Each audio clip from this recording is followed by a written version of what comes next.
Keeping her locked up for several days, he restrained her, sewn her mouth shut, severed her fingers and toes with a box cutter while she was still conscious, screamed silently while her sealed lips, what?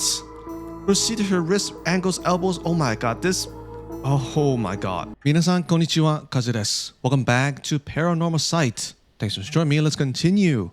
Let's get my show. Alright, let's see what else we can do. A Rite of Resurrection. The Rite of Resurrection, huh?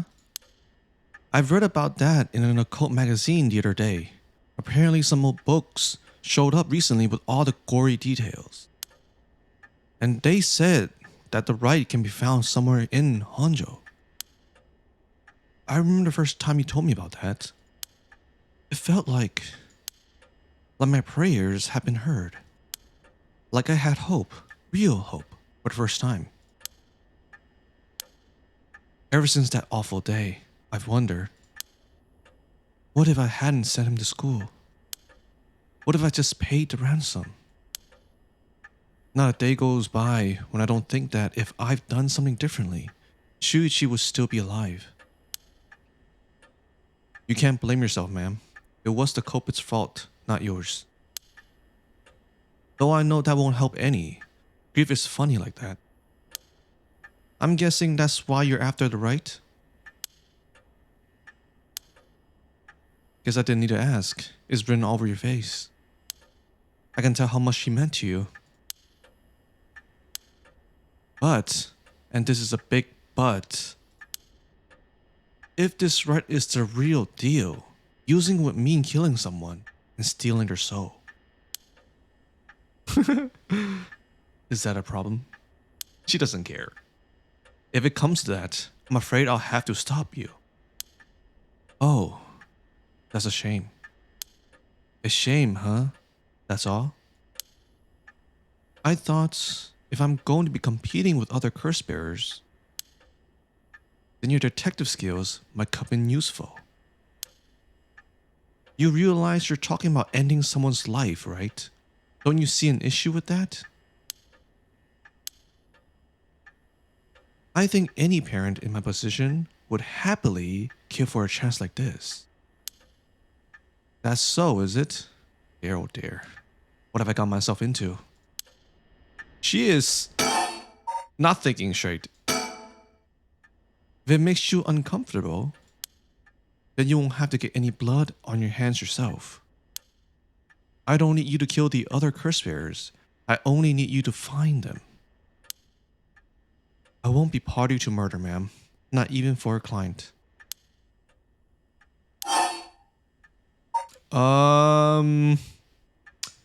Huh. I see. I didn't realize you were so stubborn. Let me say though, it's not like I don't get what you're going through. As long as you're not killing anyone with your own hands, maybe I can help you out. What do you have in mind? Well, how about stealing someone else's curse stone after they filled it with soul dregs? Ah, that's why she was going after Shogo.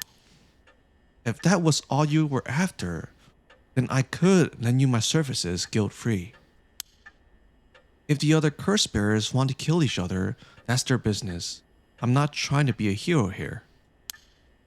I guess there's no guarantee a stolen curse stone will work, but we can worry about that later. Well then, I suppose we have a deal. Although, what if I stole a curse stone using my curse? Would you disapprove? That would void our contract, ma'am.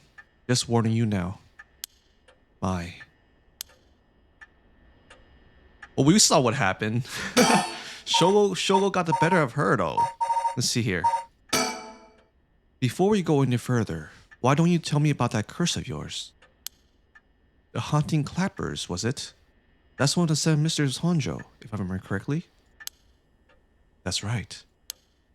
The original story did happen somewhere near here, I think. I'm sure I remember hearing that. In that case, my money would be on all the curse bearers being somewhere in Honjo. Our first move should be to narrow them down. Some of them are bound to try and come for you first. We'll need to be ready. The curses make their bearers more willing to kill, so an attack could come from anywhere. That sounds sensible. Alright. And if I remember correctly, your haunting clappers can set people on fire, but only if they have a naked flame or a lighter on their person. Is that right? That's right. In olden times, wooden clappers were used to warn people of fire. I'm guessing it punishes those who don't heed the warning. It seems like a good curse to have. It's simple and straightforward enough to use. Although it is hard to say how it stacks up without knowing what else is on the table. You really think that it's that good? The target can't do much to throw it off, and it has a nice long activation window. It's big that it works on lighters too. Just slip one into your target's pocket. Huh. That's what I thought too. Like, didn't we lend him the lighter? But then we had the lighter on ourselves. He slipped it back to us. That's what happened. And say that condition were already fulfilled before they even knew you were there. They wouldn't even know what hit them. Maybe I won't have to actually use it. I could just tell someone I could, and they have to do what I said. Threats could work, although without any proof, it'll come down to how convincing you can be. If only you could use the curse, then back out at the last second. That's why there was a countdown at the last second. What an interesting idea. I have a lighter right here. We could try it now. That's an interesting proposition. But maybe not. I'm not quite crazy enough to make myself a guinea pig. Oh, I see. You're an odd one, ma'am, if you don't mind me saying. I don't think it's just a curse. You flatterer. That's not a compliment.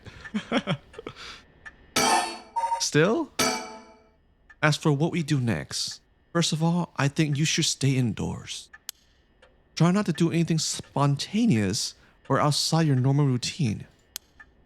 To make yourself not stand out, I guess. Right then, have you decided what you want me working on? Help me with the rite, right? Bringing my son back is more important. I want you to help me with the Rite of Resurrection. Roger that, the rite it is. Odds are good that the other curse bearers are also working by night. Anyone they kill under the cover of darkness won't be discovered until sunrise. I bet they'll be trying to do as much as they can before morning comes. So it's settled then. I'll look into the other curse bearers by night. And once the city wakes up, I can start asking questions. I'll investigate the kidnappings as well. I'll even try and find Miss Shiraishi as part of the bargain. Thank you. That's more than enough. That's it. What else now? Think? Same thing. What else do I do? I can't move anywhere. A color television. Father bought one as soon as it hit the market. He likes to have the latest gadgets. Unlike the latest models, there is no remote control. We've had it for a long time. Back when it was new, we all gathered around it and marveled at it as a family. But with father and my husband being away so often, it quickly fell into disuse. Swinging on the pendulum echoes through the room. It feels livelier than usual with Victor here. Usually it's just me. Can we go somewhere? Can we go somewhere? We bring in someone to do it. I don't even know what the flowers are called. Hang scroll. I don't know who painted it. It's been hanging here since before I was born. Send images to other places along the telephone network. I really don't know how it works. Most houses don't have one. Okay. A telephone. This mansion has a private line. That's it? The lights. Chandelier is the only thing in here that's my choice. It's my favorite part of the room. What else am I missing? What else am I missing? Oh. Now then. I should get to work. There's only so much time before sunrise. Is the whole thing taking place only during one night? Is that it? I'll call you if I find out anything new. You stay here and keep a lookout. Alright. There's no telling what kind of curses you might find out on the streets tonight. Don't go outside if you can help it, and try to be ready for anything. I will. Well, if that's all, I should be going.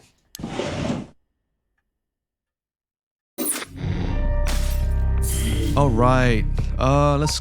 a nice thought. Some reason, despite having obtained a curse of the Haunting Clappers, Hadue Shigima is determined to use the Rite of Resurrection by stealing the remaining curse stones. She instructs her private investigator Richter to find the other curse bearers. Who's the first victim? Is it Shogo? Well, it didn't work, right?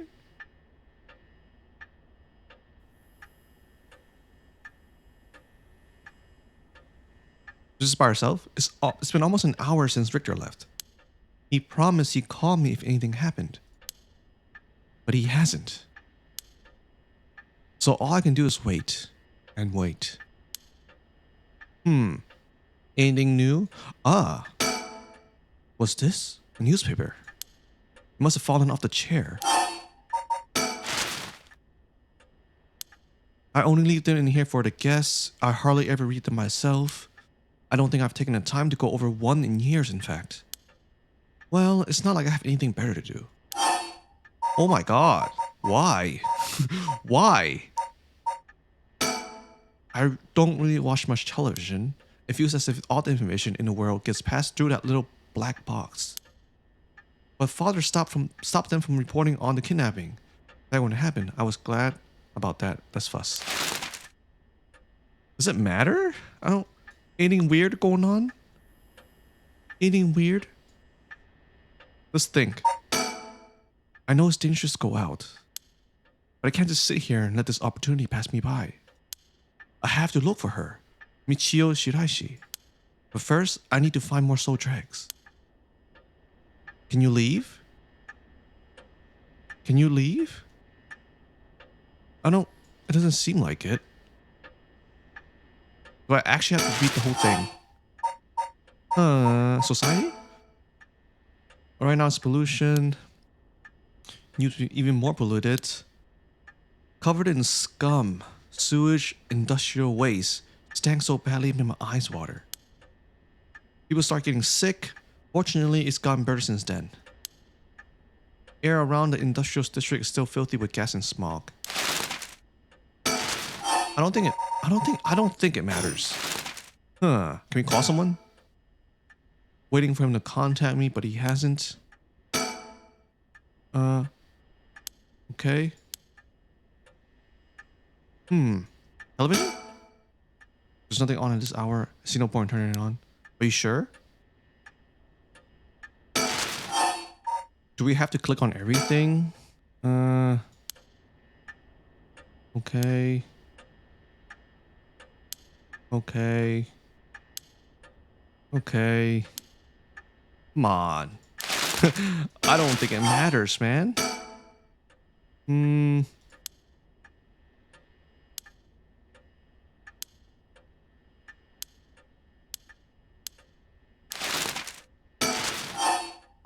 education.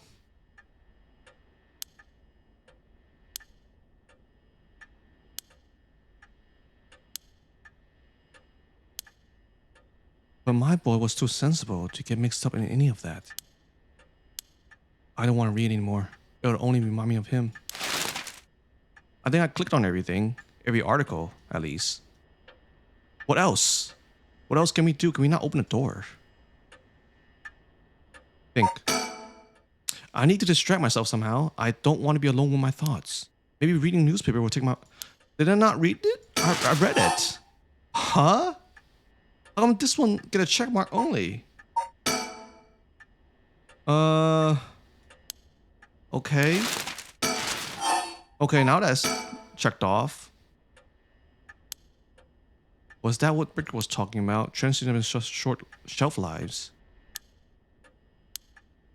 Okay.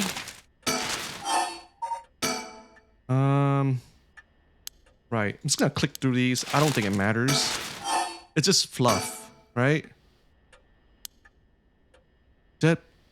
Police officer dead in local park just the other day. A lot of my families are in the police. I hope it wasn't anybody I knew. I don't read the news anymore. Not since last year. That's everything, right? No? One more? Suicide at local high school. I think she's reading into all these the other protagonists, right? The police officer died in a line of work. That was one. And then suicide at local high school. That's the other one. Isn't it? Oh, I remember that. A high school girl jumped off the roof about a week ago. She was bullied, I think, or maybe it was something about exam pressure. What? What? But no, this can't be right. Her name is Shiraishi, isn't it? Oh my god! Oh wow, okay. It can't be. She's already dead. Oh my god. Michio Shiraishi, the same girl who witnessed my son's kidnapping, committed suicide last week. That means Mr. Jonuchi was terrified of someone who already died. Is that what he meant by a curse? I can't work this out on my own. Maybe Richter will know. Why won't he call? Oh, I haven't left it off the hook, have I? What? What do you mean? I'm waiting for him to call me, but he hasn't. A mystery service on the hook. It'll ring as soon as he calls. That must be him. Pick it up. Do nothing. Alright. Hello? Shigima residence. Who is it?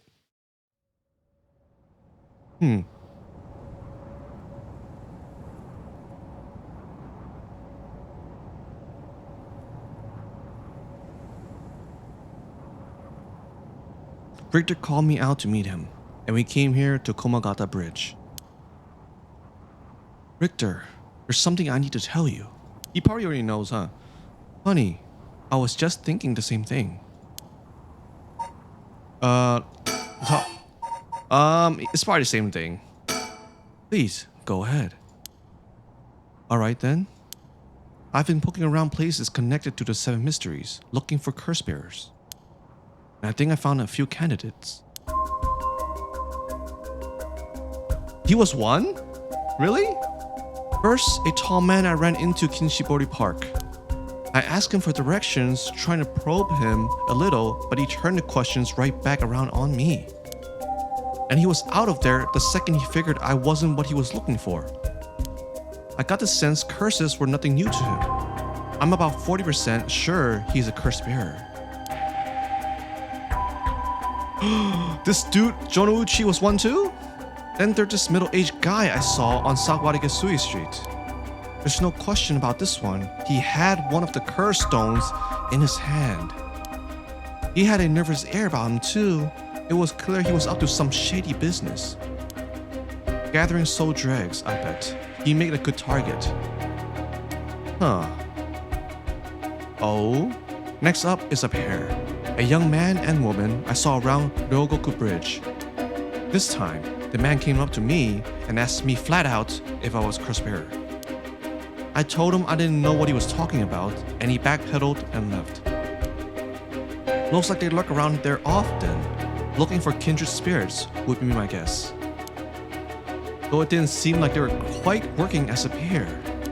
Gathering soul dregs in a group might be a decent idea if you can make it work. But with things being how they are, it's got to be hard to find folks one can trust. They've got brass though. I don't know what their deal is, but I'd like to find out. Anyone out this late is suspicious, man. Seriously? There's no one else around. Last is 2 detectives I seen sniffing around. The police are involved. Not necessarily. A body turned up in a local park a few days ago, so they might just be looking into that. Still, the park's got ties to one of the 7 mysteries. Might be it was a curse that did that guy in. And if they're sending in detectives from the head office, then something's got to be up. How do you know where they're from? Let's just say that when you're in this business, there are some faces you get to know. Anyway, that's everyone's who caught my eye. You found all of them in so little time. I really did hard the best. He didn't mention Shogo. It's all in the name, man. Richter Kai, P.I. No, wait. Make that Richter Kai investigator extraordinaire. Aye, an investigator extraordinaire. Is that why you can dress like that without drawing attention to yourself? You bet. An investigator extraordinaire can blend in like a chameleon in any outfit. Well, that aside, the middle-aged man and the young couple sound the most promising, am I right? Whichever we picked, it's still too early to make a move. It seems like the curse bearers are less involved with each other than we thought. Plus, there's still others we don't know about. I say we hang fire and see how things play out. Once more bodies start showing up, that'll get the pot nice and hot. And once it's boiling, chance will come. Oh my god. Think. Standing around is the last thing I want to be doing right now. This is my only chance to bring my son back. I can't afford to fritter her away. There's something I need to tell you. Let's tell him. What's up? Well, that girl, Michio Shiraishi, the one who was with Shuichi on the day of the kidnapping, that's her. Well, she's dead. She's what? The student who committed suicide last week. That was her. I heard something like that happened. Never got the name though. Talk about bad luck. We finally get a lead, only to find it's turned into a literal dead end. Unless her death was the whole reason Jonouchi was so shaken up. He said she was going to curse him. Was he talking about her taking revenge from beyond the grave? It seems like we're back where we started. Not necessarily. The teacher knows something, I'm sure of it. At the very least, I put my money on him having something to do with Miss Shiraishi's death. That's why he's so scared of being cursed by her. I see. And also, something tells me he knows more about your son's kidnapping. In any case, I think I've got a good idea of what he's hiding. Call it a hunch. A hunch. Well, more of a theory. Care to take a guess? I can guess. I can't say for certain, but Mr. Jonouchi signs with the curse, with the murder, with the curse. What if Mr. Jonouchi silenced Michio Shiraishi with a curse? What do you think? Seemed to me that he was more scared of what someone else might do. That might be a little far-fetched. That's wrong. I see, I'm sorry disappointing you. Can I retry?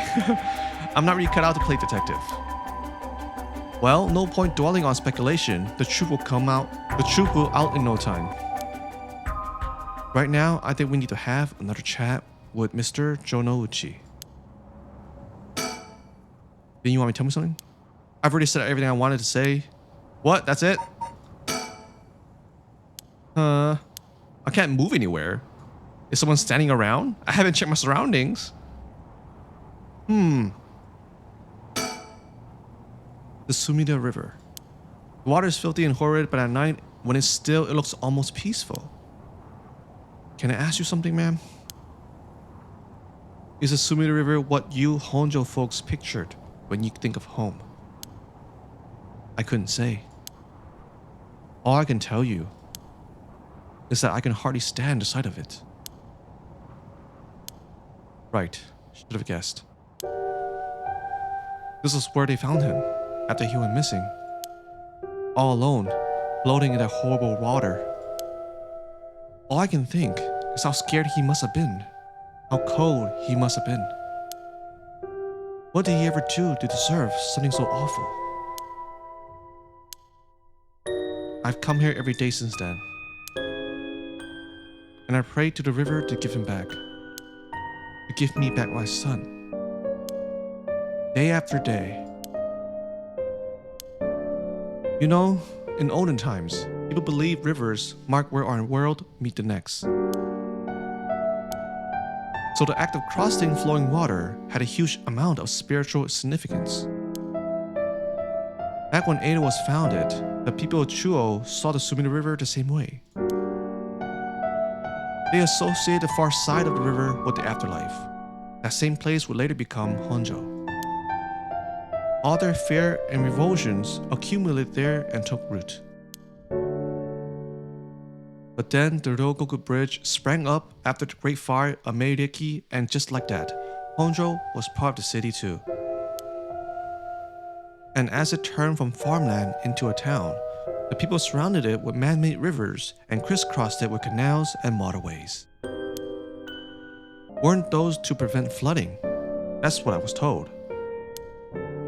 They were, but that's not all they were for. Their other purpose was to contain all the corruption that had built up on the foreshore and stop it leaking through to our side of the Great Divide. Officially, they were a physical barrier, but unofficially, they were a spiritual one too. So, if I have this right, are you saying that Honjo is a place where the real world meets this afterlife? Exactly. That's why the Rite of Resurrection is here rather than anywhere else. I'm sure of it. It's probably why the 7 mysteries and their curses have survived to the modern day. And I guess that would make the spot where we're standing now right over the water, the border between life and death. If there ever was a place where bringing back the dead may be possible, I reckon it's here. It's funny that you mentioned praying to the river. That might have done more than you think. Is that supposed to make me feel better? Just thinking out loud, man.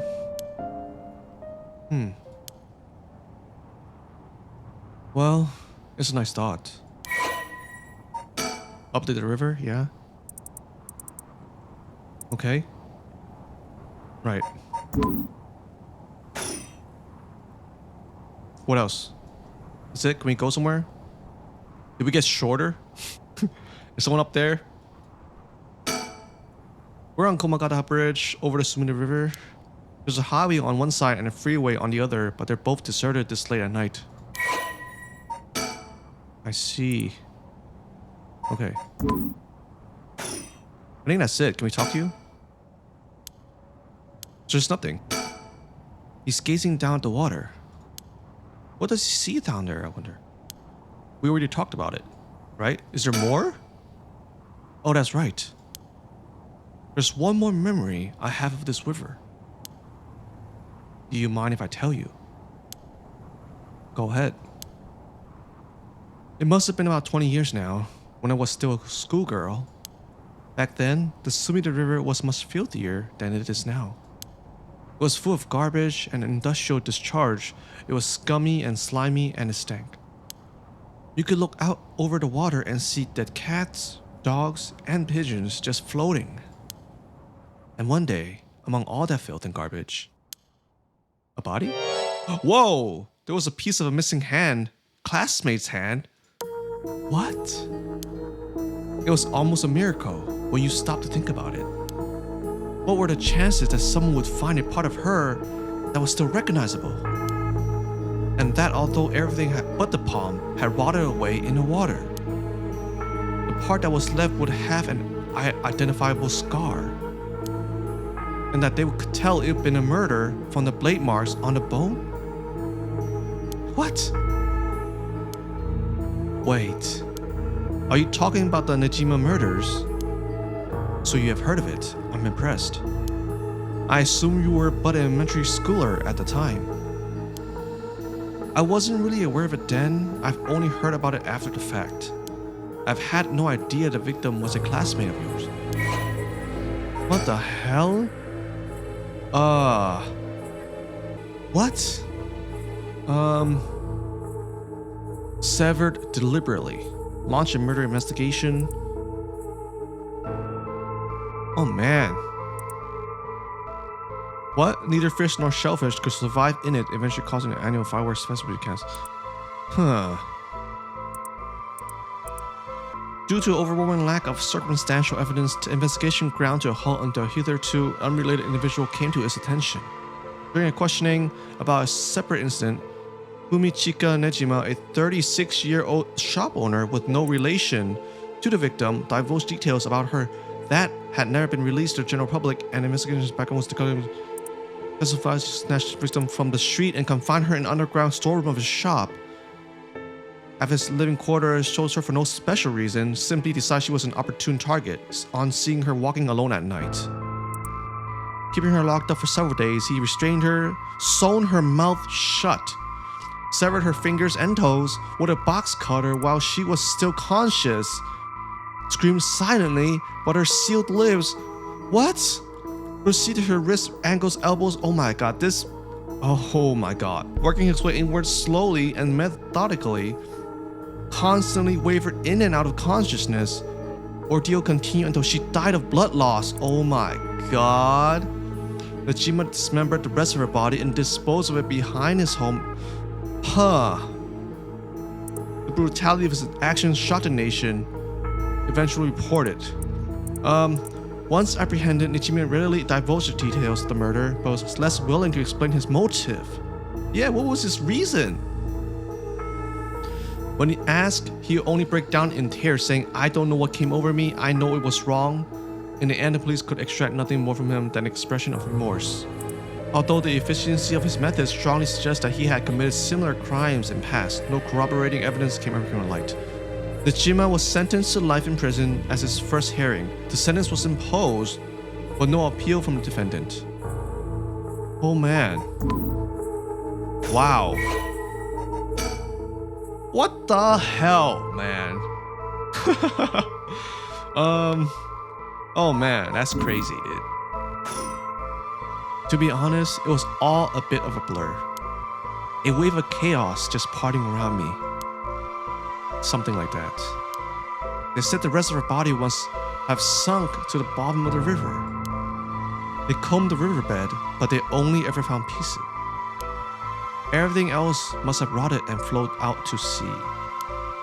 Afterwards, I heard that all the divers who had been looking for her fell ill. A sorry story for everyone involved, huh? It's funny, everyone figures the river is filthy already, so one more piece of garbage wouldn't hurt. But every little bit makes it worse. It's a vicious cycle. I know I wouldn't want to go rooting around there myself. That's right, which is why the riverbed is the last place anybody would go looking. Or so was the killer's thinking, I suppose. The times were changing quickly back then. Things were confusing. Everyone seemed to be in a hurry. Young people were moving to Tokyo in droves. Some even ran away from home to make it in the big city. And they made easy targets for bad people. A lot of them ended up disappearing without a trace. You see, back then, if you chopped a body up into tiny pieces and threw it in the river, it would rot quickly and discreetly and sink to the bottom, never to be seen again. Are you a freaking murderer too? It was so freaking detailed. Are you saying what I think you're saying? They arrested him shortly after, Fumichika Nejima, the man who killed my classmate and cut her into pieces. He was so methodical about it, it couldn't have been his first crime. And people began to wonder how many other girls he murdered the same way. The police never found any evidence of other murders in the end, but the river knows the truth. How many corpses is it swallowed up over the years, I wonder? That same thought spread through everyone's mind, and they started to avoid this area. So really, this river has been ranked with corruption for decades now. Or at least, that's how it seems to me. Well, was that interesting? Well, I can see why you don't have any good memories of this river. With all that darkness lurking beneath the surface, there's no reason that you would. Still, if I may, ma'am, I'm surprised you know so much about the Najima murders. But how can I not? After all, I was the one who found it. Oh, I thought it was gonna be like a big revelation or something. Who found the hand? What? What does this mean? What does this imply? What? The police actually wrote me a thank you letter. They said it was only thanks to me that they managed to bring Najima to justice. That was the only time my father ever said he was proud of me. I guess it just wasn't a killer's day. Why was he so surprised? Was there a significance? Sometimes I wonder if he resents me for it. Huh? Is there more? I have nothing but awful memories of it. I think that's it. Okay, it's a check mark. Is something wrong? Not really. It just struck me. It's been 20 years since the Najima murders. So it has. Not to spook you or anything, but I thought you might be interested in knowing. Huh? Life in prison doesn't always mean life. There's precedent for first-time offenders being allowed out on parole after 20 years. Only if they're found to show remorse and a desire to reform themselves, of course. That's right. I'm impressed you know so much. Still, it's hard for someone with a criminal record to reintegrate into society. I heard they've been trying to fix that recently, matching inmates with jobs and accommodation. Oh, really? They keep an eye on them, of course, and make them report in for regular checkups. But to avoid discrimination, they keep the inmates' records a secret from everyone but their employers. They even give particularly notorious criminals new identities so they won't be recognized in the workplace. Is she? No way. No, that's not right. That's too much. No, it's not. My. The way you put it. It's like you're saying Fumichika Najima could be out on parole right now. That's what I'm thinking too. Back in society under a new name, with nobody any the wiser. It's possible. As it happens, a little birdie told me about a big name making parole a few months back. I don't know if that was Najima, but our discussion just now did bring it to mind. I see. How unsettling. Now that you mention it, I just remember something too. What is it? I was passing Komagata High School a little while ago when I saw someone. Who is this? A janitor? I think, and I could have sworn he reminded me of Fumichika Najima. Huh, is that him? Oh? He looked a little different after 20 years. Much thinner than I remember too. I told myself I was just seeing things. But perhaps... I think that's him. I think that's him too. Perhaps it was him after all. Huh. What the hell? So, what next? The big question now is what the rest of the curse bearers are up to. Luckily, the Sumida River is a good distance from any of the said mysteries. It's unlikely the other curse bearers will come all the way here. I can finally have a moment to think. I see. Alright. Suspend? Suspend? Is that it? I can't go nowhere. I guess. You cannot currently progress any further. Huh, I see. You have to go to the other timelines, I guess. Once your situation has changed, select resume to try again. Pressing suspend will return you to the story chart. I see, right. I see, so you have to choose the other ones and then so you continue on. Right. Alright, you know what? I think that's one here for today. Oh man. Who should I choose next? I guess we'll go down the list, right? Anyways, thank you so much for watching. Leave a like if you're awesome, subscribe if you haven't, and I'll see you in the next one. Matane.